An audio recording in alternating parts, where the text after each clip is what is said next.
Welcome to ChemSkills Podcast Suite, podcast number 3. In this podcast, I'm going to explain to you how to assign oxidation numbers by the shortcut method. In previous podcasts, we saw that oxidation numbers are an arbitrary number assigned to an atom that describes the status of that atom's electrons, or as I've described it, the ownership of that atom's electrons. Oxidation numbers can be assigned knowing the structural formula of the molecule and a knowledge of the electronegativity of each of the atoms. In this molecule, in the molecule chloromethane, you can see the electrons. The red electrons are those of carbon, the black electrons are those of hydrogen, and the green electron here is the electron of chlorine. There are 6 other electrons of chlorine. They're not involved in bonding, and for simplicity, I've not shown them in this structural formula. Excuse me.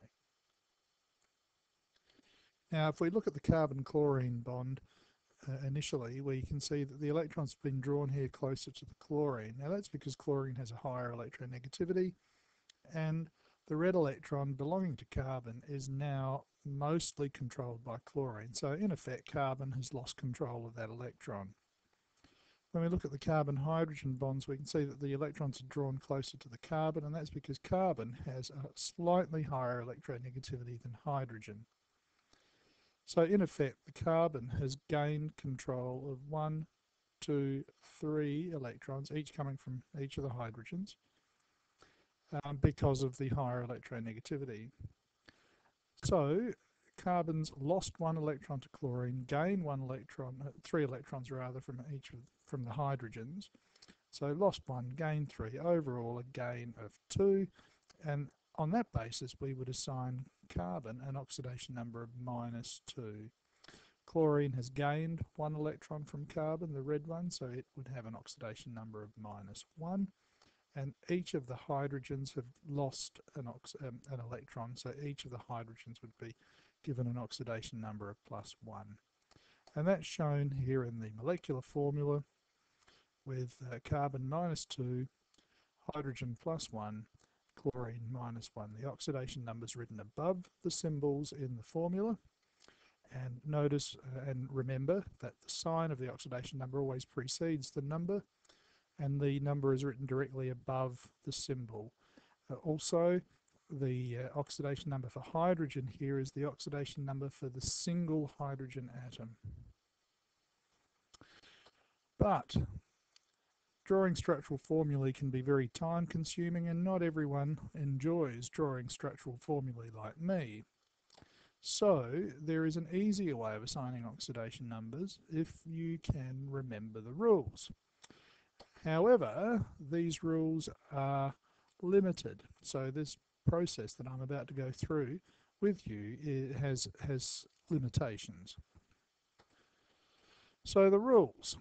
Rule number 1, atoms in their elemental state are given oxidation numbers of 0. Now that would make sense because these atoms haven't done anything yet. They haven't reacted with anything, so they haven't lost or gained electrons.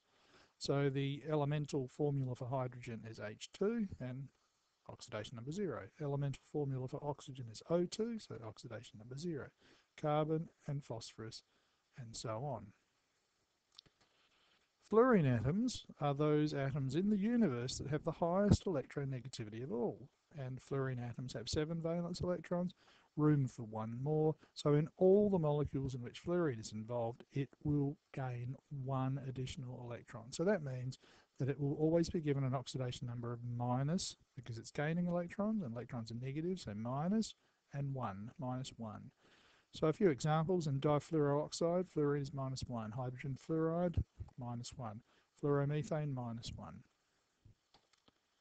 Hydrogen atoms in compounds are always given an oxidation number of +1, except with the ionic hydrides, where it's -1. So for example, water, hydrogen +1, hydrogen fluoride +1, fluoromethane +1.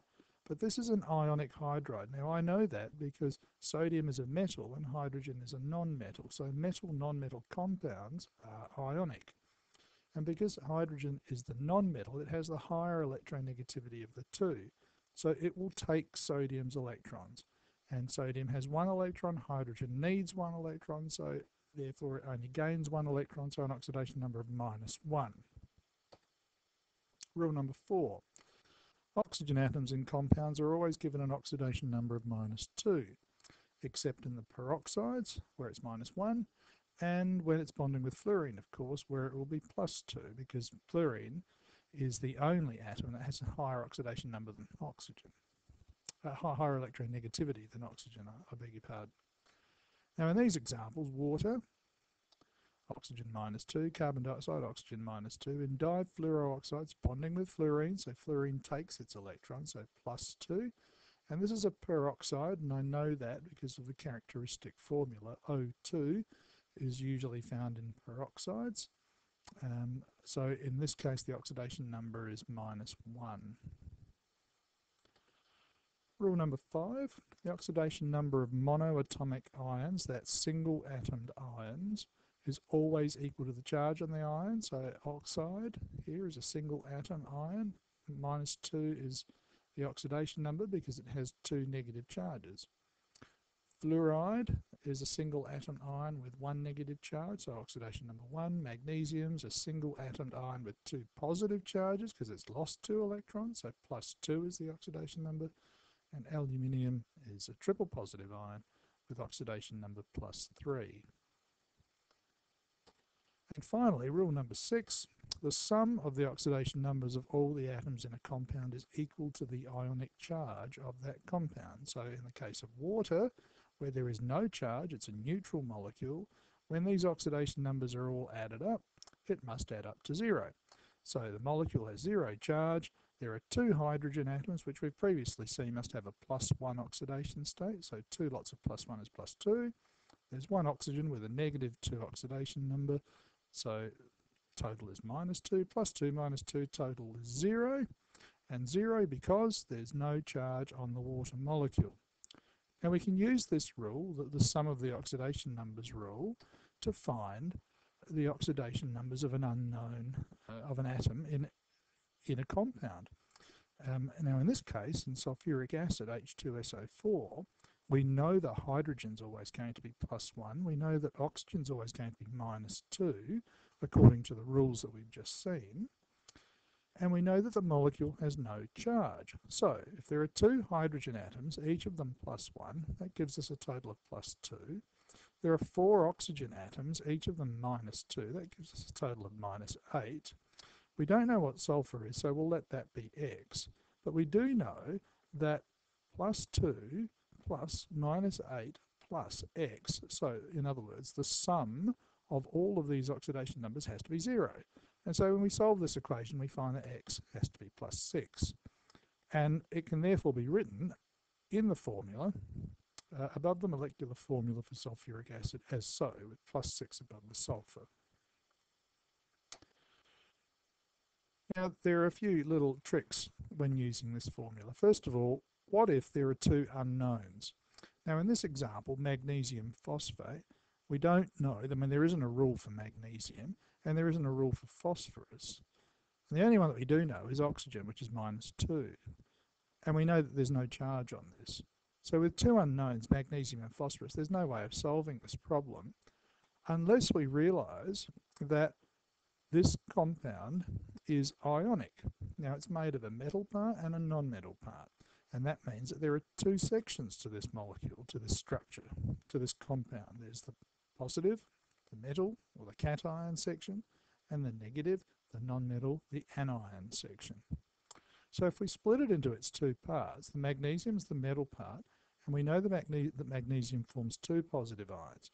Now how do we know that? We know that because magnesium's in group 2, and group 2 ions form double positive charges. So the magnesium is 2+. The phosphate, therefore, must be 3-. Now, according to the rules for writing formulae, if the magnesium is double plus, the phosphate must be 3-, so that the ratios of 3 to 2, when added together, gives us no charge, overall neutral for magnesium phosphate. Now, if you're not sure about that, this is the topic of another podcast that you can refer to at some later point. And knowing that magnesium now is double positive, magnesium will have a +2 oxidation number.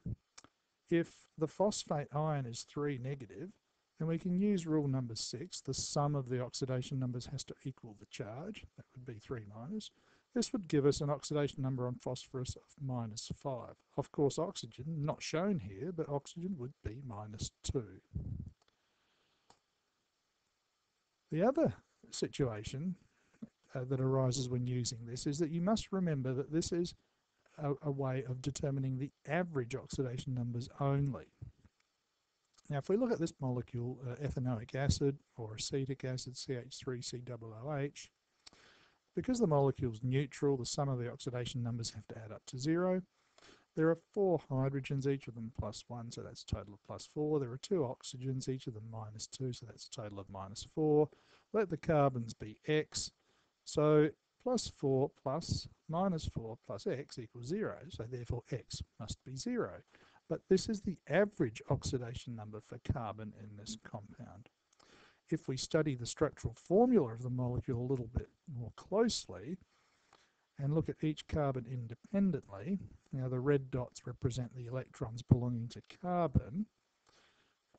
Looking at the carbon here on the left, the electrons here are shown closer to carbon because carbon has a higher electronegativity than hydrogen. So this carbon has gained 1, 2, 3 electrons, which means that its oxidation number here would be -3. The carbon on the right is bonded to oxygens, and those electrons move towards the oxygen because, of course, the oxygen has a higher electronegativity. So this carbon on the right has lost 1, 2, 3 electrons, so therefore it would have an oxidation number of +3. The 2 electrons between the 2 carbons are shared perfectly equally because, of course, carbon has identical electronegativity. So those electrons would be shared equally. So they don't factor into this consideration at all. So the carbon on the left would have an oxidation number of -3. The carbon on the right would have an oxidation number of +3. Overall, that averages out to 0. But the 0, remember, is a little bit misleading. And so these carbon atoms, because they're bonded to different things, are in a different oxidation state. Now, I hope I've been able to explain how to assign oxidation numbers by the shortcut method. There are, as you have realised, some limitations. The foolproof way is drawing structures, but not everyone likes drawing structures. So I hope this has been helpful. Thank you very much for listening.